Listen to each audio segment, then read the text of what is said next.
राधे राधे। मेरे प्यारे भाइयों बहनों माताओं व बंधुओं का स्वागत है। बंधुओं, आज मैं आपको सुना रही हूँ ऋषि पंचमी व्रत कथा। बंधुओं, भाद्रपद महीने के शुक्ल पक्ष की पंचमी तिथि को ऋषि पंचमी व्रत रखा जाता है। यह व्रत जाने अनजाने में किए गए पापों से मुक्ति के लिए किया जाता है। बंधुओं, इसलिए हो सके तो ऋषि पंचमी व्रत को हर मनुष्य और हर नारी करे। बंधुओं, यदि आपने YouTube चैनल संस्कार की बातें अब तक सब्सक्राइब नहीं किया तो जरूर करें और बेल आइकन दबाना ना भूलें, ताकि आपको हमारी आने वाली सभी वीडियोस की जानकारी सबसे पहले हो सके।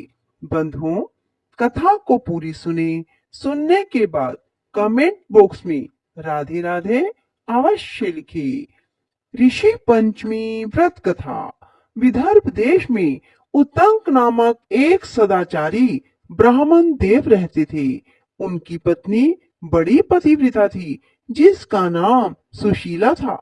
उन ब्राह्मण के एक पुत्र और एक पुत्री, दो संतान थी। विवाह योग्य होने पर उन्होंने समान कुलशील वर के साथ कन्या का विवाह कर दिया। देवयोग से कुछ दिनों बाद वह विधवा हो गई। दुखी ब्राह्मण दंपति कन्या सहित गंगा तट पर कुटिया बनाकर रहने लगी। एक दिन ब्राह्मण कन्या सो रही थी कि उसका शरीर कीड़ों से भर गया। कन्या ने सारी बात माँ से कही। माँ ने पति से सब कहते हुए पूछा, प्राणनाथ, मेरी साध्वी कन्या की यह गति होने का क्या कारण है? उतंक जी ने समाधि द्वारा इस घटना का पता लगाकर बताया। पूर्व जन्म में भी एक कन्या ब्राह्मणी थी। इसने रजस्वला होते ही बर्तन छू दी। इस जन्म में भी इसने लोगों की देखा देखी भाद्रपद शुक्ल पंचमी अर्थात ऋषि पंचमी का व्रत नहीं किया, इसलिए इसके शरीर में कीड़े पड़े हैं। धर्म शास्त्रों की मान्यता है कि रजस्वला स्त्री पहले दिन चंडालनी, दूसरे दिन ब्रह्मघातनी और तीसरे दिन धोबिन के समान अपवित्र होती है। वह चौथे दिन स्नान करके शुद्ध होती है। यदि यह शुद्ध मन से अब भी ऋषि पंचमी का व्रत करे तो इसके सारे दुख दूर हो जाएंगे और अगले जन्म में अटल सौभाग्य प्राप्त करेगी। पिता की आज्ञा से पुत्री ने विधि पूर्वक ऋषि पंचमी का व्रत एवं पूजन किया। व्रत के प्रभाव से वह सारे दुखों से मुक्त हो गई। अगले जन्म में उसे अटल सौभाग्य सहित अक्षय सुखों का भोग मिला।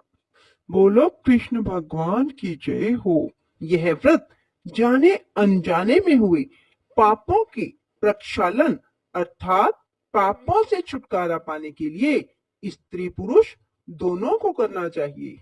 व्रत करने वाले को गंगा नदी या किसी अन्य नदी अथवा तालाब में स्नान करना चाहिए। यदि यह संभव न हो तो घर पर ही पानी में गंगा जल मिलाकर स्नान कर लेना चाहिए। स्नान के बाद गोबर से घर को लीप कर तांबे का जल भरा कलश रखकर अष्टदल कमल बनाना चाहिए। अरुंधति सहित सब ऋषियों का पूजन कर कथा सुननी चाहिए और ब्राह्मण को भोजन कराकर ही फिर स्वयं भोजन करना चाहिए। बंधुओं, ऋषि पंचमी का व्रत इस वजह से भी किया जाता है, यदि कोई स्त्री मासिक धर्म में रसोई में बर्तनों को छू लेती है तो इसका उस स्त्री को बहुत भारी दोष लगता है। बंधुओं, यदि आपने YouTube चैनल संस्कार की बातें अब तक सब्सक्राइब नहीं किया तो जरूर करें और बेल आइकन दबाना ना भूलें। कथा को पूरी सुनने के बाद कमेंट बॉक्स में राधे राधे लिखना ना भूलें। बंधुओं, यदि आपको वीडियो पसंद आए तो इसे लाइक करने के साथ साथ शेयर अवश्य करना। ऋषि पंचमी की कथा। सतयुग में विदर्भ नगरी में शयनचित नामक राजा हुए। वह ऋषियों के समान थे। उन्हीं के राज में एक कृषक सुमित्र था। उसकी पत्नी जयश्री अत्यंत पतिव्रता थी। एक समय वर्षा ऋतु में जब उसकी पत्नी खेती के कामों में लगी हुई थी तो वह रजस्वला हो गई। उसको रजस्वला होने का पता लग गया, फिर भी वह घर के कामों में लगी रही। कुछ समय बाद वह दोनों स्त्री पुरुष अपनी अपनी आयु भोग कर मृत्यु को प्राप्त हुए। जयश्री तो कुतिया बनी और सुमित्र को रजस्वला स्त्री के संपर्क में आने के कारण बैल की योनि मिली, क्योंकि ऋतु दोष के अतिरिक्त इन दोनों का कोई अपराध नहीं था। इसी कारण इन दोनों को अपने पूर्व जन्म का समस्त विवरण याद रहा। वे दोनों कुतिया और बैल के रूप में उसी नगर में अपने बेटे सुमित्र के यहाँ रहने लगे। धर्मात्मा सुचित्र अपने अतिथियों का पूर्ण सत्कार करता था। अपने पिता के श्राद्ध के दिन उसने अपने घर ब्राह्मणों को भोजन के लिए नाना प्रकार के भोजन बनाए। जब उसकी स्त्री किसी काम के लिए रसोई से बाहर गई हुई थी तो एक सर्प ने रसोई की खीर के बर्तन में विष वमन कर दिया। कुतिया के रूप में सुचित्र की माँ कुछ दूर से सब देख रही थी। पुत्र की बहू के आने पर उसने पुत्र को ब्रह्म हत्या के पाप से बचाने के लिए उस बर्तन में मुंह डाल दिया। सुचित्र की पत्नी चंद्रवती से कुतिया का यह कृत्य देखा ना गया और उसने चूल्हे में से जलती लकड़ी निकालकर कुतिया को दे मारी। बेचारी कुतिया मार खाकर इधर उधर भागने लगी। चौके में जो झूठन आदि बची रहती थी वह सब सुचित्र की बहू उस कुतिया को डाल देती थी, लेकिन क्रोध के कारण उसने वह भी बाहर फिकवा दी। सब खाने का सामान फिकवा कर बर्तन साफ करके दोबारा खाना बनाकर ब्राह्मणों को खिलाया। रात्रि के समय भूख से व्याकुल होकर वह कुतिया बैल के रूप में रह रहे अपने पूर्व पति के पास आकर बोली, हे स्वामी, आज तो मैं भूख से मरी जा रही हूँ। वैसे तो मेरा पुत्र मुझे रोज खाने को देता था, लेकिन आज मुझे कुछ नहीं मिला। सांप के विष वाले खीर के बर्तन को अनेक ब्रह्म हत्या के भय से छूकर उनके ना खाने योग्य कर दिया। इसी कारण उसकी बहू ने मुझे मारा और खाने को कुछ ना दिया।